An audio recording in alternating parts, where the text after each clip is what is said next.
Assalamualaikum warahmatullahi wabarakatuh. Selamat datang kembali di channel Perawat Hebat Indonesia. Ini adalah video kelima, teman-teman. Mudah-mudahan teman-teman selalu mensupport dan selalu mendukung channel ini sehingga bisa menjadi channel yang bermanfaat, khususnya untuk teman-teman sejawat perawat hebat seluruh Indonesia. Baik Nurse, untuk video kali ini saya akan sharing tentang basic life support atau bantuan hidup dasar, tentunya di masa pandemi COVID. Jadi di sini ada adaptasi juga bantuan hidup dasar untuk di masa COVID-19 berdasarkan AHA 2020. Sebelum masuk, saya yakin perawat-perawat Indonesia sangat hebat tentang bantuan hidup dasar. Namun, perlu kita ketahui apa sih itu BHD, kemudian siapa saja yang boleh melakukan BHD, tentunya apa saja tahapan-tahapan yang harus dilakukan selama memberikan bantuan hidup dasar. Agar kita bisa menjawab semua pertanyaan itu, mari kita belajar bersama-sama tentang bantuan hidup dasar di slide berikutnya. Semangat ya guys! Oke, sebelum masuk ke materi, saya akan sedikit menampilkan video tentang henti jantung. Ini saya ambil dari Kopbisa. Mudah-mudahan setelah melihat atau menonton video ini, teman-teman nurse di Indonesia bisa lebih paham perbedaan mana henti jantung dan serangan jantung. Oke, selamat menyaksikan.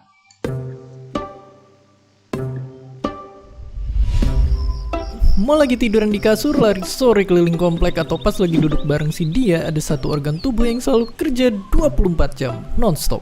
Dialah jantung. Organ yang kerjanya ngirimin darah dan oksigen ke seluruh tubuh ini selalu berdetak dengan kecepatan tinggi setiap menitnya, yang kalau dihitung berarti sampai puluhan ribu dalam sehari, jutaan kali dalam sebulan, dan miliaran kali di Newton kalau kita mau sehat sampai umur 70 tahun. Gila banget. Tapi pertanyaannya, apa jadinya kalau organ kita yang satu ini capek dan dia berhenti 1 detik aja? Bisakah kita bertahan? Nyatanya, jika kejadian, manusia masih bisa tahan. Tapi beda cerita kalau berhentinya lebih lama. Karena tanpa adanya denyut jantung, manusia bakalan segera nggak sadarkan diri hanya dalam hitungan detik. Dan kalau berhenti dan ditambah dengan nggak bisa bernapas, manusia cuma punya waktu 2-5 menit aja sebelum tumbang. Tapi ini juga tergantung sama seberapa cepat pertolongan pertama sama kondisi dan penyebab dari orang itu sendiri. Karena nyatanya entah gimana ada aja orang yang mampu bertahan sampai hampir sejam. Oke, terus penyakit mematikan apa yang bisa nyebabin jantung kita bisa berhenti secara tiba-tiba? Namanya henti jantung, atau bahasa ribetnya cardiac arrest. Kalau jantung kita ibarat mobil, cardiac arrest ini kondisi yang bikin supirnya jantung kita dalam tanda kutip mabuk, oleng, dan ujungnya jadi nggak bisa jalan. Walaupun sekilas mirip, tapi penyakit ini beda sama yang namanya serangan jantung. Nggak kayak cardiac arrest yang bikin jantung berhenti tiba-tiba, serangan jantung itu kondisi ketika jantung kita keganggu kerjanya gara-gara ada sumbatan di pembuluh darah. Dan kedua penyakit ini juga bisa ada karena penyebab yang beda-beda dengan gejala yang beragam. Henti jantung maupun serangan jantung keduanya itu ibarat pembunuh berdarah dingin. Mereka lah penyakit paling mematikan di dunia. Tapi nggak berarti kita cuma bisa ngalah. Bahkan sekarang kita udah bisa nyelamatin pasien dengan operasi nuker jantung lamanya sama yang baru. Teknologi medis kita udah jauh berkembang dan bakalan terus ngelangkah maju.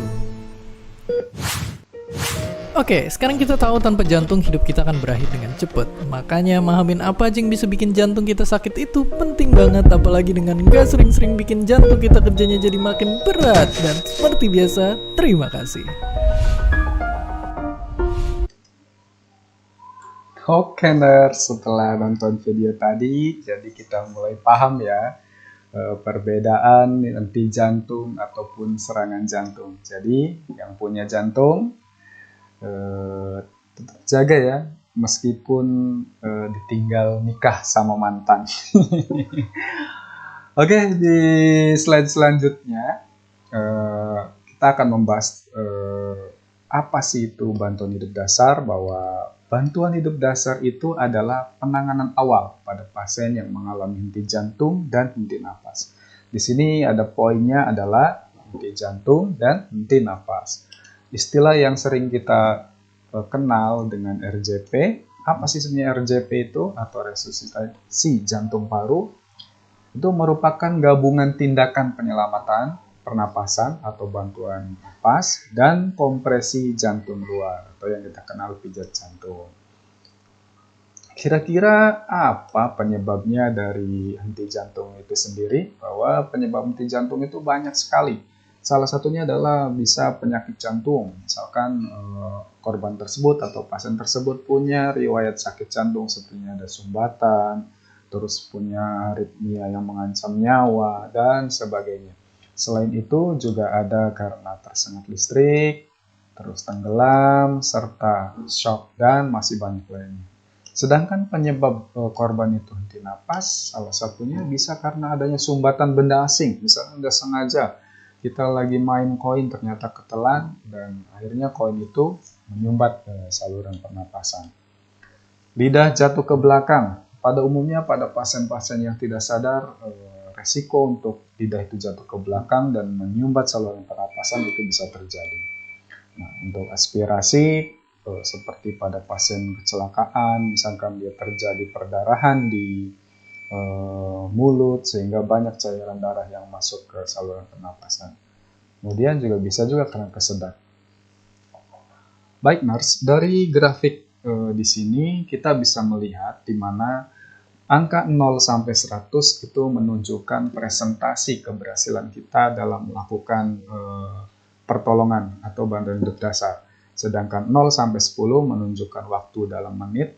Di sini kita bisa melihat bahwa semakin cepat kita memberikan pertolongan pada pasien henti jantung, maka peluangnya semakin besar korban tersebut bisa tertolong.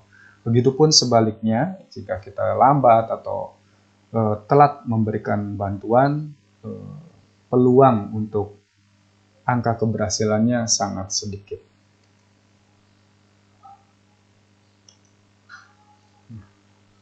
Untuk kesempatan kali ini, lingkup bahasanya tentunya adalah update bantuan hidup dasar berdasarkan pedoman AHA 2020. Ini yang masih yang terakhir dan yang terbaru.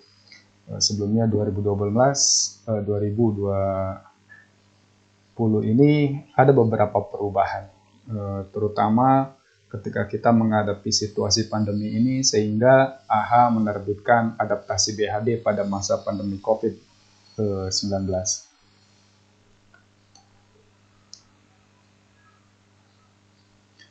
Di AHA 2020 tentunya ada chain of survival atau rantai bertahan hidup, di mana kita ketahui bahwa orang henti jantung, korban henti jantung itu bisa terjadi di intra-hospital ataupun di out-hospital atau di luar atau di area luar rumah sakit.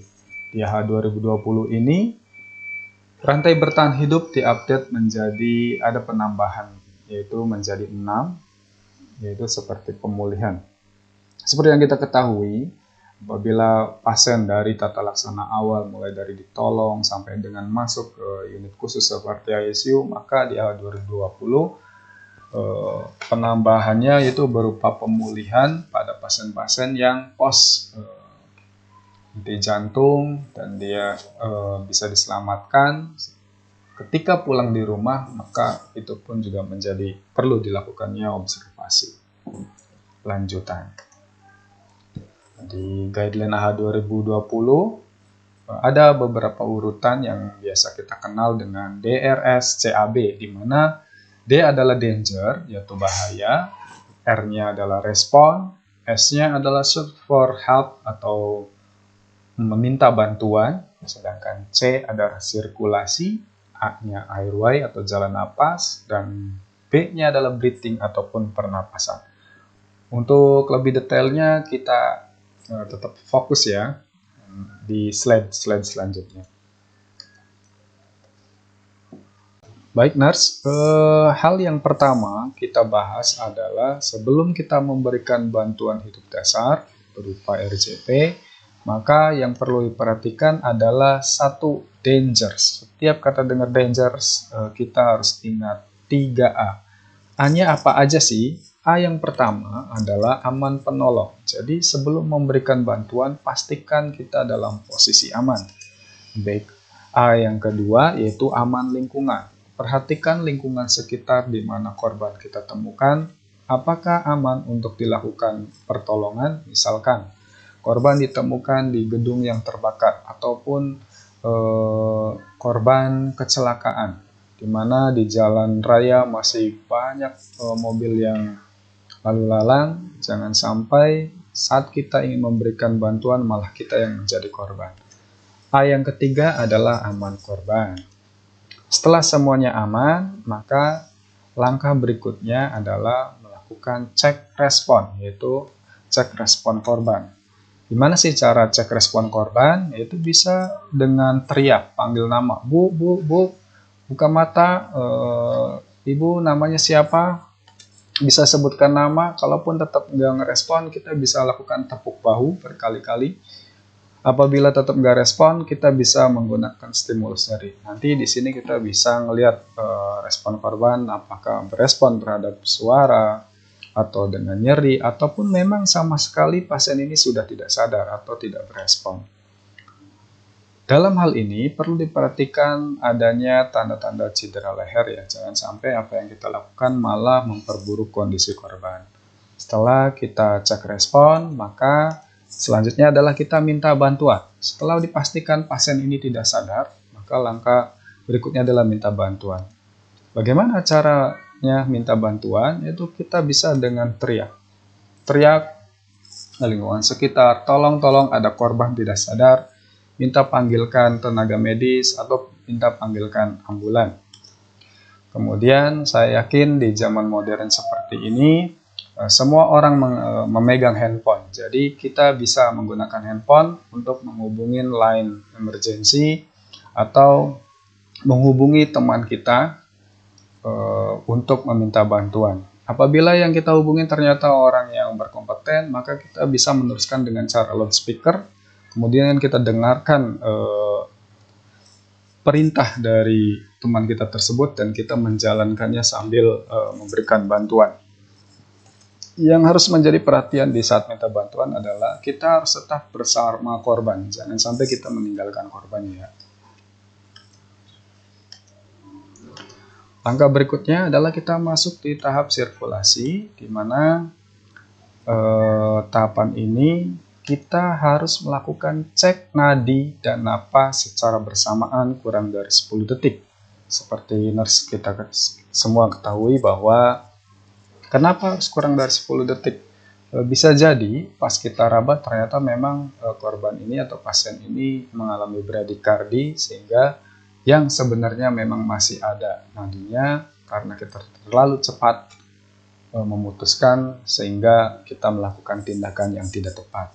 Kemudian apabila dari cek nadi dan napas bersamaan tersebut ditemukan nadi tidak ada, kalau nadi tidak ada dipastikan napas juga tidak ada, maka kita bisa melakukan yang kita kenal dengan RJP dengan perbandingan 30:2, itu 30 kompresi dan 2 ventilasi.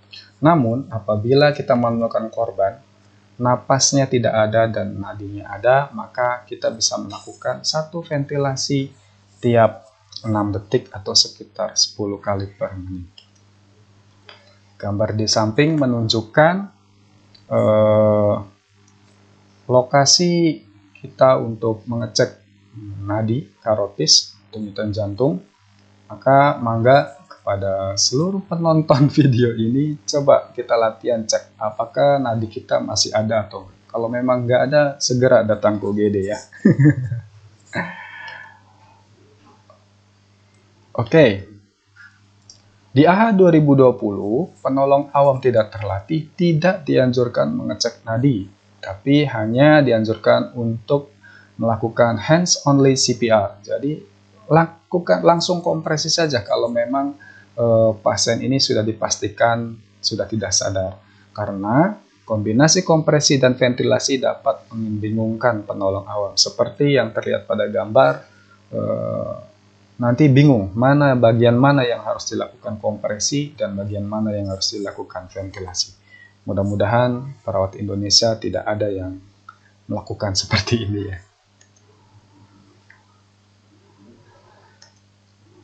Oke, dalam hal kompresi, seperti apa sih posisinya atau seperti apa caranya, maka pastikan kita cari dada area tengah, kemudian tangan dominan letakkan di bawah. Kebetulan kalau saya pribadi, tangan dominan adalah tangan kanan, maka tangan kanan saya letakkan di bawah, kemudian kunci jari-jari dengan tangan satunya. Yang kita lakukan adalah melakukan kompresi dengan kedalaman minimal 5 cm. Tidak lebih dari 6 cm. Hal ini bisa menyebabkan juga resiko terjadinya patah tulang dada. Oh iya nurse, kalau seandainya misalkan misalkan itu lengkap banget, kita menemukan korban henti jantung atau pasien kecelakaan dan henti jantung, ternyata dadanya sudah patah gitu tulangnya. Apa yang kita lakukan? Apakah kita tetap melakukan kompresi? Bagi yang tahu boleh sharing dong di kolom komentar dan saya tunggu jawabannya ya. Kemudian kita lakukan kompresi dengan kecepatan 100-120 kali per menit. Lakukan dengan kontinu, hindari interupsi. Kemudian kompresi dengan perbandingan 30:2, 30 kompresi dan 2 ventilasi. Di zaman modern ini ada namanya mechanical chest compression device. Jadi ya gaya-gaya dikit lah ya, meskipun makan sehari-hari pakai tempe. Tempe itu lagi mahal loh, apalagi digoreng. Jadi ada alat yang memang sudah diciptakan untuk membantu proses kompresi, namun dari hasil penelitian menunjukkan bahwa kompresi mekanik tidak lebih baik dari kompresi manual. Jadi nurse, kompresi manual tetap direkomendasikan sebagai prosedur standar ya. So, kita nggak usah ngarepin dari mesin, apalagi ngarepin dari orang yang suka PHP. Wuhui.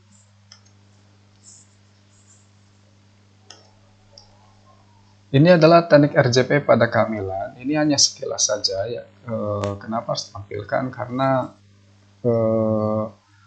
bisa jadi korban yang kita temukan adalah korban yang posisi hamil. Ini sebaiknya pada posisi hamil pasien dimiringkan ke sebelah kiri untuk mencegah terjadinya resiko penurunan curah jantung ya.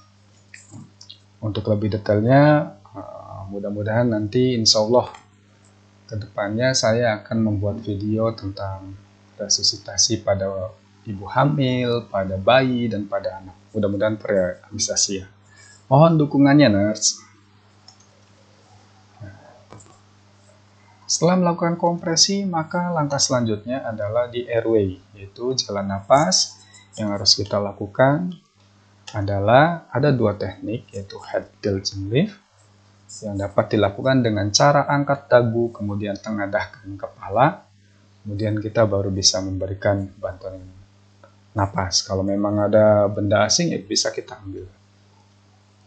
Kemudian langkah kedua adalah dengan jaw thrust. Biasanya teknik ini digunakan pada pasien yang dicurigai adanya cedera leher. Hati-hati ya, ketika memang kita curiga adanya cedera leher, jangan sampai kita sembarangan malah memperburuk kondisi pasien. Apa sih yang harus kita perhatikan setelah jalan napas? Kemudian langkah berikutnya adalah breathing atau memberikan bantuan napas. Dalam hal ini kita harus perhatikan adalah volume yang kita berikan harus cukup untuk mengembangkan paru. Kemudian hindari pemberian napas cepat dan berlebihan. Jadi jangan lebay gitulah untuk ngasih napasnya. Memberikan bantuan napas ada beberapa cara, yaitu beri napas 2 kali dengan volume tidal dengan teknik bisa dari mulut ke mulut, mulut ke hidung, mulut ke baritrifice, mulut ke stoma, ataupun kita menggunakan wake valve mask bila kejadiannya memang di intrahospital. Ini dilakukan tidak lebih dari 10 detik. Slide yang ini itu menampilkan secara keseluruhan slide-slide yang sebelumnya saya sampaikan, bahwa perlu kita ingat langkah-langkah resusitasi jantung paru sebelum melakukannya. Ingat 3A ya. A, aman penolong, aman lingkungan, dan aman pasien atau aman korban. Kemudian kita cek respon, boleh dengan panggil, boleh dengan tepuk. Kalaupun tetap tidak respon, boleh kita menggunakan stimulus nyeri. Apabila pasien dipastikan tidak sadar, maka langkah berikutnya adalah kita minta tolong. Boleh teriak, boleh menggunakan handphone, dengan catatan kita tetap bersama korban, alias tidak meninggalkan korban. Kalau meninggalkan mantan ya boleh. Kemudian setelah minta tolong, kita fokus lagi nih ke korban dengan cara cek napas dan nadi secara bersamaan. Ini dilakukan kurang dari 10 detik ya. Jangan terlalu cepat, jangan juga terlalu lama. Apabila dari cek napas dan nadi ini kita temukan nadinya tidak ada, napasnya tidak ada, maka kita lakukan 30 kompresi dan 2 kali ventilasi atau 2 kali bantuan napas selama 2 menit. Setelah 2 menit kita lakukan evaluasi. Apa yang dievaluasi dalam bantuan hidup dasar? Cukup ingat 2 saja, yaitu cek napas dan cek nadi. Setelah evaluasi ternyata napasnya tidak ada, nadinya ada. Apa yang kita lakukan? Maka kita bisa melakukan pemberian napas, 1 napas setiap 6 detik, jadi sekitar 10 kali per menit, dilakukan selama 2 menit, kemudian kita evaluasi lagi. Apabila dari hasil evaluasi tersebut napasnya ada, nadinya ada, dan penolong belum datang, kita bisa melakukan recovery posisi. Selama recovery posisi, kita harus evaluasi ya tiap 2 menit. Oke nurse, ini adalah langkah-langkah dalam melakukan recovery posisi. Yang pertama, lengan korban yang dekat dengan kita arahkan ke atas. Kemudian langkah kedua, tangan yang berseberangan maka ditaruh di area dagu, lipat ke area dagu. Kemudian langkah ketiga adalah kita lipat bagian lutut, kemudian pasien atau korban bisa dimiringkan ke arah kita. Jangan kebalikannya ya. Jadi maksudnya si korban posisinya harus mengarah ke arah kita. Yang perlu diperhatikan di sini adalah kita pastikan sebelum melakukan recovery posisi, dipastikan korban itu tidak ada patah tulang ya. Jangan sampai udah tahu ada patah tulang, kita memaksakan recovery posisi seperti ini, malah akan memperburuk kondisi korban. Dan selama posisi recovery, kita harus selalu evaluasi. Jadi, apa yang harus dievaluasi? Ingat, jika napas tidak ada, nadi tidak ada, maka kita lakukan kompresi dan ventilasi dengan perbandingan 30:2. 30 kompresi dan 2 ventilasi. Namun jika napasnya tidak ada, nadinya teraba, maka kita lakukan ventilasi 10 kali per menit atau 1 kali ventilasi selama 6 detik. Jika napas sudah ada, nadinya sudah ada, maka kita bisa lakukan recovery posisi sampai dengan penolong yang berkompeten lebih datang. Dan selama recovery, selalu tiap 2 menit kita lakukan evaluasi nadi dan napas. Baik, seperti di awal video ini saya sampaikan bahwa kita saat ini sedang berada di pandemi COVID-19 dengan varian terbaru ada Omicron. Mudah-mudahan pandemi ini cepat berlalu, Indonesia cepat pulih, teman-teman sejawat juga selalu sehat, dan masyarakat Indonesia bebas dari COVID-19.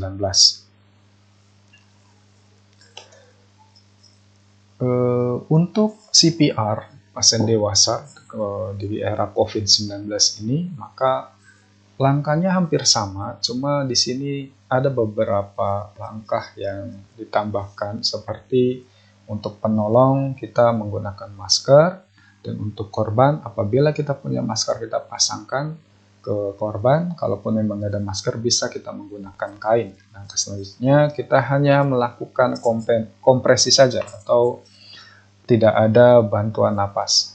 Langkah keempat, kalau memang ada AED atau automatic external defibrillasi, kita bisa menggunakannya. Tapi saya rasa masih jarang ya kalau di Indonesia.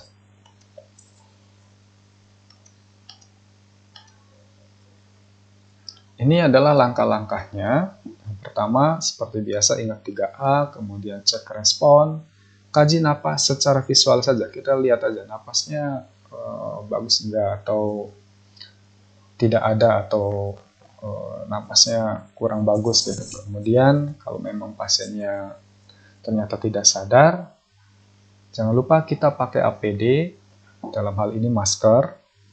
Kemudian korban juga kita pakaikan masker ataupun kain. Jangan lupa setelah cek respon kita minta tolong tutup mulut penolong dan korban dengan masker atau kain. Langkah berikutnya di sini karena di era COVID maka tidak ada langkah buka jalan napas dan memberikan bantuan napas secara mouth to mouth itu atau mulut ke mulut itu nggak ada. Jadi ketika pasien tersebut sudah tidak sadar, dipastikan tidak sadar, maka kita bisa langsung melakukan hands only CPR atau hanya kompresi saja dengan kecepatan 100 sampai 120 kali per menit, kedalaman 5 dan tidak lebih dari 6 cm. Namun apabila kita ada di dalam rumah sakit dan kita adalah tenaga yang berkompeten dan alat-alat tersedia, kita bisa memberikan bantuan napas dengan menggunakan bag valve mask ya, yaitu kita harus membutuhkan teknik 2 orang. RJP ini perbandingannya sama, yaitu 30:2 dan selalu dievaluasi setiap 2 menit.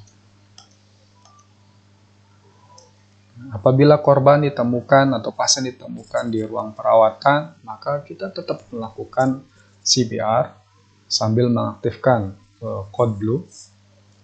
Dan pasien kita tutup dengan bisa dengan rebreathing masker, simple mask, intinya untuk mencegah penyebaran aerosol sampai dengan nanti tim Konblu datang. Panduan resusitasi pada korban yang terduga atau terkonfirmasi COVID-19, maka hal yang pertama pertimbangkan kepatutan dilakukan upaya resusitasi, jadi perlunya ada kolaborasi dengan dokter. Kemudian kalau memang ya harus dilakukan resusitasi, maka kita wajib menggunakan APD. Batasi personil dalam ruang resusitasi, kemudian prioritaskan oksigenasi dan ventilasi, minimalkan aerosolisasi. Kayak gini nih, kalau sering minum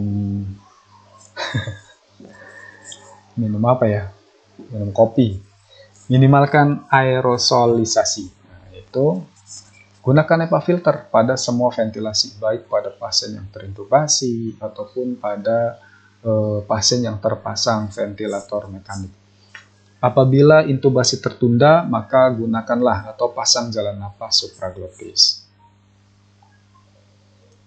Ini alat pelindung diri untuk petugas, pasti teman-teman semua kenal, tahu bahwa ada kacamata, ada masker N95, ada sarung tangan, ada headcap, ada juga gown, ada boot. Ini tentunya disesuaikan dengan kebijakan rumah sakit masing-masing ya. Ini contoh meminimalkan aerosol, yaitu dengan menggunakan HEPA filter untuk mengurangi penyebaran virus. Kemudian jika intubasi tertunda, pasang jalan napas supraglottis seperti yang terlihat pada gambar. Namun, apabila memang kita bisa melakukan, artinya korban dapat dilakukan intubasi, maka mintalah orang yang berkompeten dalam melakukan tindakan intubasi sehingga tidak butuh waktu lama dan mengurangi paparan aerosol. Selain itu juga, selain orang yang berkompeten, kita bisa menggunakan aerosol box untuk tindakan aerosol generating procedure. Ini gambar yang paling samping, ada ETT dengan cuff ketika balon sudah dikembangkan.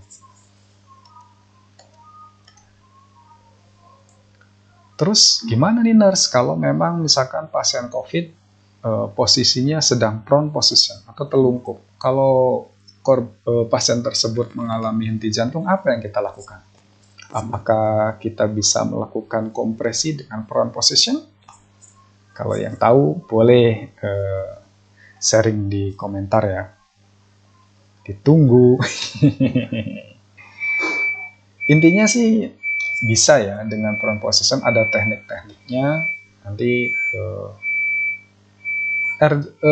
kompresinya sama seperti kita terlentang, cuma ini dengan posisi kupannya.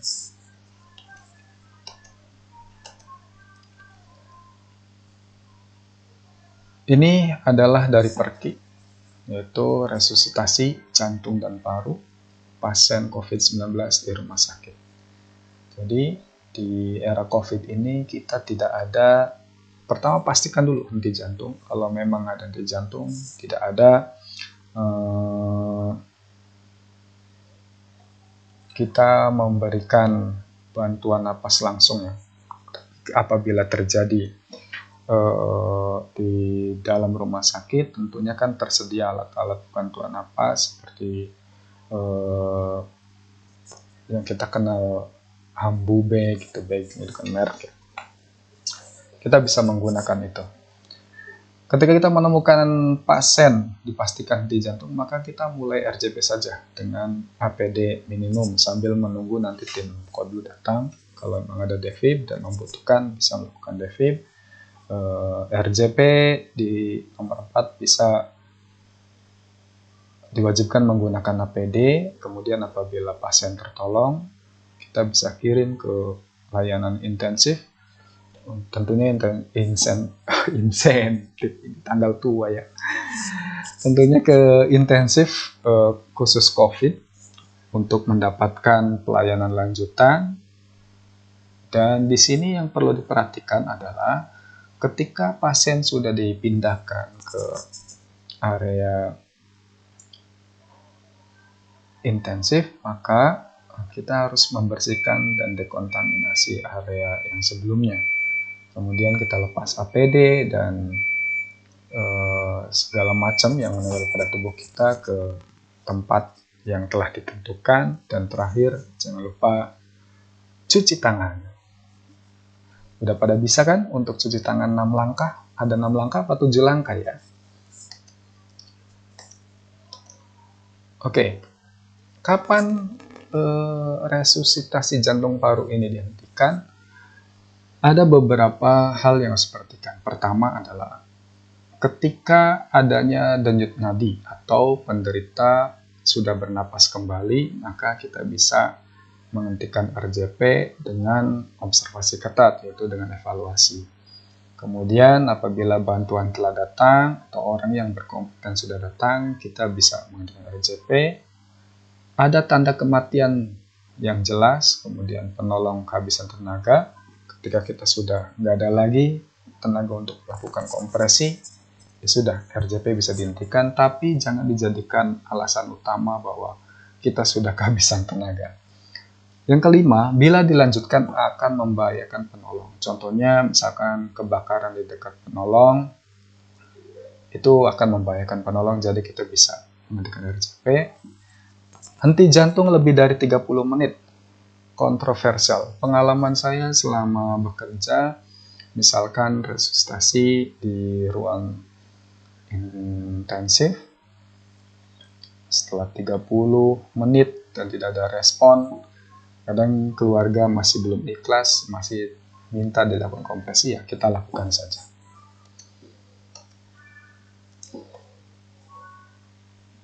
Kapan RJP tidak dilakukan? Tentunya satu, adanya tanda kematian yang jelas. Tanda kematian yang jelas itu seperti apa sih? Adanya kaku mayat, lebam mayat, kepala terputus. Kalau kepala sudah terputus mau diapain lagi? badan yang sudah hancur. Kedua adalah wasiat dari penderita. Tapi memang selama saya bekerja hampir tidak ada ya, misalkan ada pasien atau pasien yang dirawat mengutarakan bahwa kalau misalkan saya henti jantung jangan dilakukan RJP. Sangat jarang. Yang ketiga, ada permintaan dari keluarga atau ahli waris. Keempat, keselamatan penolong terancam. Untuk yang ketiga, ada permintaan dari keluarga ahli waris. Ketika pasien memang sudah tidak sadar, tentunya pengambil keputusan yang berhak adalah ahli waris. Kesimpulannya, BHD merupakan tata laksana awal dari kondisi henti jantung. BHD yang baik dengan melakukan tindakan dengan high quality CPR. High quality CPR itu apa? Seperti kecepatan 100-120, kedalaman 5-6 cm, terus perbandingannya 30:2, 30 kompresi dan 2 ventilasi. Keberhasilan menolong pasien yang henti jantung dilanjutkan dengan bantuan hidup lanjut. Jadi ketika kita sudah berhasil menolong, maka sebaiknya kita mengirim pasien tersebut ke unit yang bisa memberikan pelayanan bantuan hidup lanjut. Rumah sakit harus memiliki sistem untuk melakukan tata laksana dalam hal ini Code Blue. Alhamdulillah di tempat saya bekerja sudah ada sistem Code Blue. Dalam tata laksana kegawatan pada pasien dengan positif COVID-19 diperlukan kewaspadaan tinggi dan tentunya APD yang sesuai. Ini adalah referensinya. Kemudian, udah selesai nurse. Saya ucapkan terima kasih. Mudah-mudahan teman-teman perawat seluruh Indonesia bisa terus bersemangat memajukan profesi perawat, tidak putus asa, terus selalu semangat untuk selalu belajar, selalu sharing tentang keperawatan. Dan terakhir, saya minta dukungannya kepada teman-teman sejawat perawat untuk selalu mensupport channel ini. Oke. Karena saya dari kampung, saya sendiri suka bingung apa sih untuk menyebut subscribe. Kadang singkatnya aja subscribe. Jangan lupa ya teman-teman. Oke, saya akhiri. Terima kasih untuk semua teman sejawat yang telah menyempatkan menonton video ini. Maju terus perawat Indonesia. Salam dari perawat hebat Indonesia. Assalamualaikum warahmatullahi wabarakatuh.